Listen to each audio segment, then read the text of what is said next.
এই তিনজনের বাড়িতে কখনো আপনারা যাবেন না।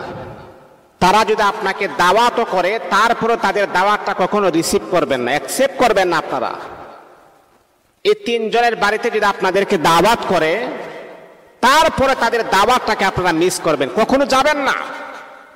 কিছু কিছু মানুষের বাড়িতে না যাওয়াটাই সবচাইতে ভালো, না যাওয়াটাই উত্তম। অনেক সময় দেখবেন অনেক মানুষ তার মুখ দিয়া দেখবেন আপনার এত প্রশংসা, আপনার এত কেয়ার, কিন্তু অন্তর থেকে সে আপনাকে ঘৃণা করে, অন্তর থেকে সে আপনাকে ভালোবাসে না, মোহাব্বত করে না। এমন মানুষ আছে না?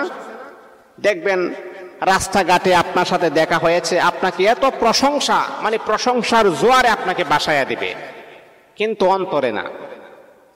ঠিক তদ্রূপ ভাবে এই তিনজন ব্যক্তির বাড়িতে যদি আপনাদেরকে দাওয়াত দেই তারপরে তাদের বাড়িতে দাওয়াত আপনারা যাবেন না।